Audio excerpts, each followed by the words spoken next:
doing some preliminary testing with my EcoFlow Alternator Charger just to make sure it works before I run it through the firewall and install it all the way. So just hooked it up to the battery, got the truck running, and connected everything up. And I've got 800 watts going into the Delta 2. So works good. Just idling right now. This truck's got a 380 amp alternator output. It's got dual alternators, so it's got plenty of juice to power this EcoFlow up. So looking forward to installing this and getting everything tidied up.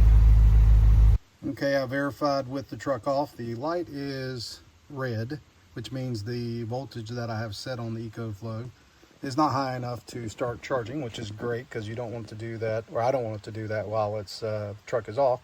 And I have no power input into the Delta 2. So that setting is good, so that should work great. I'll just need to get through installing it, and looking forward to using it out on the trails. Here is the install for the cable for the EcoFlow Alternator Charger. Got the positive ran up here into the battery here using that terminal. Fit on there perfectly. And there is the fuse that's provided with the unit that's down in there below between the fuse box and the battery. And I put the chassis ground over here. Ran the cable down in between the battery and the side of the fender. Made a drip loop coming down, and then went into the firewall through this plastic bracket here. I believe that bracket must be for trucks that have clutches, I'm assuming, but anyway, worked great for this. Drilled a hole through that about 1 1/8 inches. It's a pretty big corded relief connector. It's a PG21.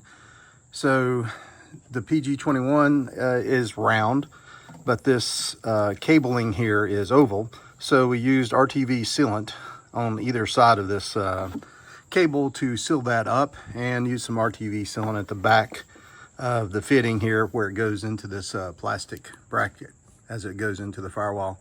And again, added that drip loop, so hopefully if any water does come in and get on it, it will drip downwards as opposed to running into the firewall.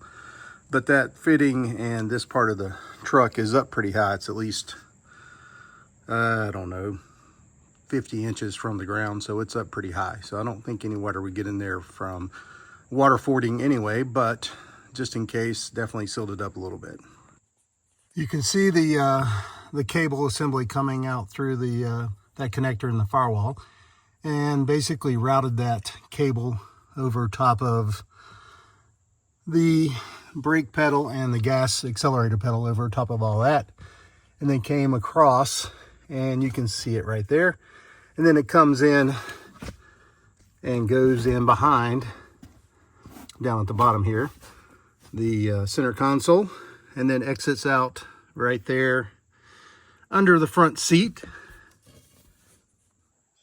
So underneath the driver's side front seat, I have the cable extra coiled up here, and that's where I'll keep it stored. And then when I need to use the EcoFlow unit, I will pull it out, and then of course connect it to the EcoFlow Alternator Charger. And currently the truck is off, so the light is red.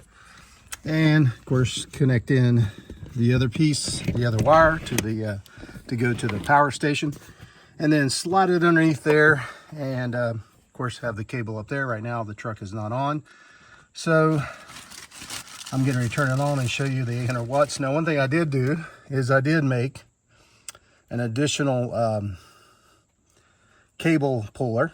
The one that came with it is still safe and secure. I figured I would lose it, so I figured I would try to make another one of these, and it works okay. It's not quite as good as the original, but definitely works, and I have the original one just in case in the dash if I need it. So hopefully I won't lose this one or the other one.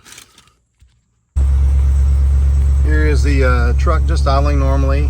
Got the green light on the charger, got it set up to push out 800 watts, and of course that's what I have here. It won't take long to charge it up to 100%.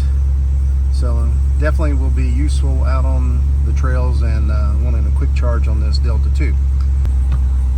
Another thing I'll show you in another video is I have a rear cargo mount carrier, if you will, where I put together some 30-30 tubing, square tubing. It's actually got slots in it. It's a pretty cool product.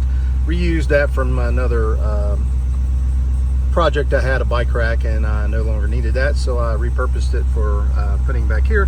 At any rate, I'll show you that, and I've got a place to lock this Delta 2, the refrigerator, and a couple of other Blue Eddy AC2A power stations in here, and strap everything down. Works pretty good, and I will again show that in another video later. Thanks for watching.